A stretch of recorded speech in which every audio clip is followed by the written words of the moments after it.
मौत एक ऐसी घटना जिसका सामना कोई नहीं करना चाहता और कोई नहीं चाहता कि उसके साथ ऐसा कुछ हो जाए जो उस व्यक्ति या उसके संबंधियों के लिए बहुत ही बुरा हो।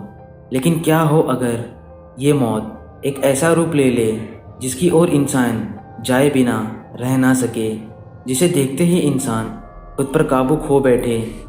आज हम आपको एक ऐसी बला के बारे में बताने जा रहे हैं जो अपनी खूबसूरती के लिए जितना मशहूर थी, अपने कर्म के चलते वो उतना ही बदनाम हो गई, जिसका नाम है ला लोरना। मैक्सिको की ये दिलकश हसीना रहा करती थी मैक्सिको के उत्तरी भाग में और इसका असली नाम मारिया था। मारिया अपनी खूबसूरती के लिए आसपास के इलाकों में बहुत ही ज़्यादा फेमस थी। उसके शहर में रहने वाला हर नौजवान मारिया पर फिदा था और हर शाम जब मारिया अपना पसंदीदा सफ़ेद ग्रोन पहनकर निकलती थी तो वो बहुत ही खूबसूरत लगती थी। एक दिन बाजार में उसे एक नौजवान मिला जो मारिया को देखते ही उसके रूप से मोहित हो गया और मारिया को वो व्यक्ति बहुत ही पसंद आया। उस लड़के ने मारिया के सामने शादी का प्रस्ताव रखा और दोनों ने जल्दी ही शादी करके एक खुशहाल जीवन बिताना शुरू कर दिया। मारिया सदा ही खुश रहना चाहती थी क्योंकि वह अपने निजी जीवन से बहुत ही खुश थी और उसका पति उसे बहुत खुश रखता था। दिन गुजरते गए और मारिया के 2 बेटे हुए, लेकिन मारिया का पति अब पहले की तरह उसे प्यार नहीं करता था।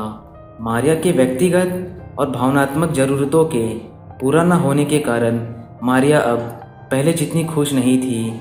एक दिन मारिया का पति किसी काम के सिलसिले में दूसरे शहर गया और फिर कभी वापस नहीं लौटा। मारिया कई दिनों तक अपने पति का इंतज़ार करती रही और उसके ख्याल में रो रो कर अपना बुरा हाल कर लिया। अब वो पहले जितनी सुंदर नहीं रही थी।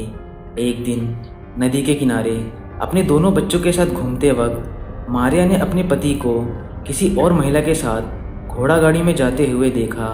उसके पति ने अपने बच्चों की तरफ मुस्कुराकर देखा, लेकिन मारिया को पूरी तरह से अनदेखा कर दिया, मानो वो मारिया को जानता ही नहीं हो। इस घटना के बाद मारिया बहुत गुस्सा हो गई और वह गुस्से में आकर मारिया ने ये फैसला लिया कि वह अपने पति की आखिरी निशानी यानी उन 2 बच्चों को भी ख़त्म कर देगी। ऐसा फैसला मारिया ने प्रतिशोध की भावना में आकर लिया क्योंकि उसका पति अपने बच्चों से बहुत ही प्यार करता था। मारिया ने गुस्से में आकर अपने दोनों बच्चों को नदी में डुबाकर मार दिया। जब तक मारिया ने अपने होश संभाला तब तक बहुत देर हो चुकी थी। उसके दोनों बच्चों की मौत हो चुकी थी और उनके शव नदी में बहते चले जा रहे थे। मारिया ने एक बार तो नदी से अपने बच्चों को बाहर निकालने की कोशिश की, लेकिन नदी का पानी इतना ज़्यादा तेज़ था जिसके कारण उसके बच्चे नदी के पानी में बह गए।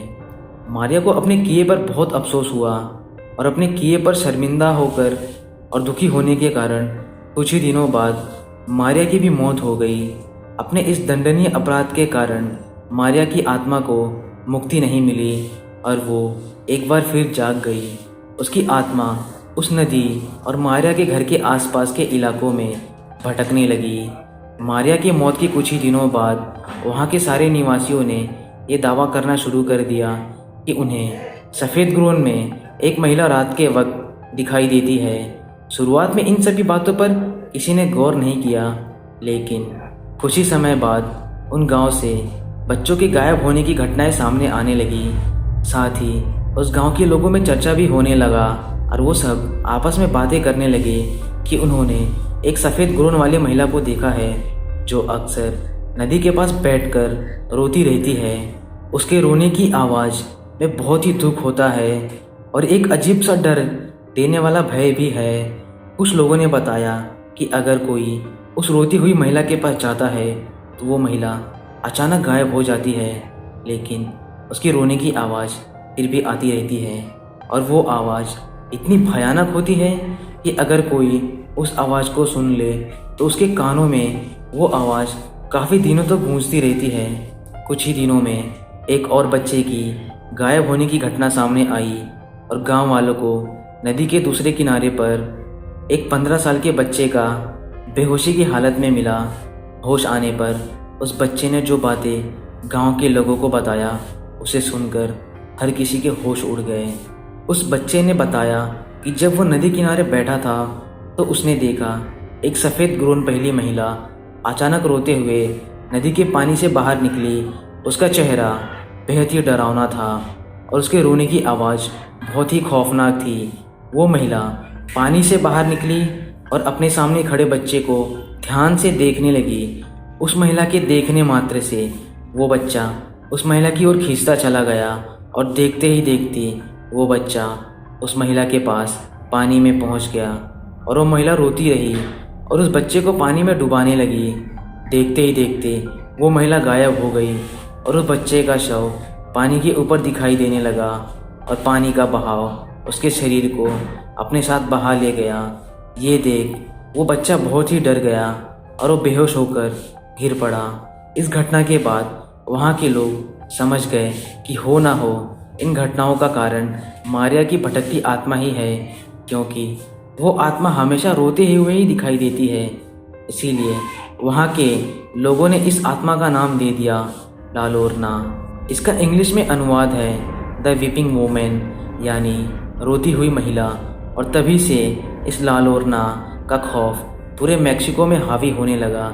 एक समय ऐसा भी आया जब लोगों ने अपने बच्चे को बाहर तक नहीं जाने देते थे और ला लोरना के खौफ से सन 1960 तक मेक्सिको के कुछ भागों में महिलाएं अपने बच्चों को स्कूल तक नहीं भेजती थी, क्योंकि ला लोरना के खौफ का शिकार छोटी उम्र के बच्चे ही हुआ करते थे। लोगों का मानना है कि ला लोरना की आत्मा आज भी अपने अगले शिकार की तलाश में घूम रही है और लोगों का कहना है कि ला लोरना आज भी अपने बच्चों को ढूंढ रही है और जब भी उसे अपने बच्चे की उम्र का कोई बच्चा दिखाई देता है तो वो उसके पास जाती है। लेकिन जब वो ये देखती है कि वो बच्चा मेरा नहीं है तो उस बच्चे को वो मार देती है और अचानक से वहाँ से वो गायब हो जाती है। और कुछ लोगों का ये भी कहना है कि जो भी ला लोरना को देख लेता है उसका बुरा समय शुरू हो जाता है। और इस बात में कितनी सच्चाई है ये तो शायद कोई नहीं जान सकता, लेकिन इस बला की खूबसूरती में लिपटी मौत के बारे में सुनकर एक भयानक खौफ मन में बैठा रहता है। तो दोस्तों, आपको इस ला लोरना की खौफनाक कहानी कैसी लगी आप हमें कमेंट करके ज़रूर बताएं। अगर आपको ये वीडियो पसंद आई तो हमारे चैनल को सब्सक्राइब ज़रूर करें।